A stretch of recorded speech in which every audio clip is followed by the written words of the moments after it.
मित्रांनो, सराफ फाउंडेशन चॅनलमध्ये आपलं स्वागत आहे।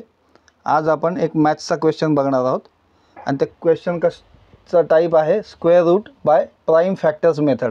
क्वेश्चन असा आहे की ह्याचा आपल्याला स्क्वेअर रूट काढायचं आहे, म्हणजे वर्गमूळ काढायचं आहे 1089चं 10989चं। तर आपण कशा पद्धतीने काढायचं, तर आपण मूळ संख्या त्याच्याने भागायचं आहे। मूळ संख्या आपण 2 पासून सुरुवात करू शकतो। याला 2 ने जाईल का, तर नाही जाणार। तर 3 घेऊ आपण। 3 त्रिक 9, 1 राहिला, 3 सक 18, 3 त्रिक 9, परत 363 आलं आहे, परत इथं शेवटी 3 आलं म्हणून 3 नीच करू आपण। 3 एके 3, 3 दुने 6, 3 एके 3। आता हे 2 3 नंतर जे मूळ संख्या असतात ते बघा आणि त्या मूळ संख्यानंतर कशाला जातं ह्याच्यानी, तर 3 नी नाही जाणार। त्यानंतर पुढे जे काय असतील मूळ संख्या तर जात नाही असं मला वाटतंय।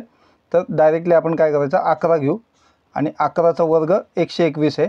11 गुणिले 11 केलं तर 121 येणार आहे, म्हणून 11 घेतले। परत ह्याला 11 ने हे केलं तर शेवटी 1 राहणार। तर ह्याच्यातले कॉमन फॅक्टर्स पकडायचे। हा एक कॉमन फॅक्टर आणि हा एक कॉमन, असे 3 आणि 11 असे इथं लिहून घ्यायचे। 3 आणि 11 त्याचं मल्टिप्लिकेशन केलं तर स्क्वेअर रूट निघणार। 11 त्रिक 33, 33 हे उत्तर आलं। तर ही मेथड तुम्हाला समजायला कशी वाटली ते नक्की कमेंट करून सांगा। आणि एक टास्क देतो तुम्हाला किंवा एक क्वेश्चन देतो, ते तुम्ही तुमच्या घरी सॉल्व करा आणि कमेंटमध्ये याचं उत्तर लिहा। 4096 त्याचा स्क्वेअर रूट काढायचा आहे, 4096, आणि ह्याचं उत्तर कमेंटमध्ये लिहा। असेच व्हिडिओ तुम्हाला आवडत असतील तर चॅनलला लाईक करा, शेअर करा, सबस्क्राईब करा। धन्यवाद, थँक्यू।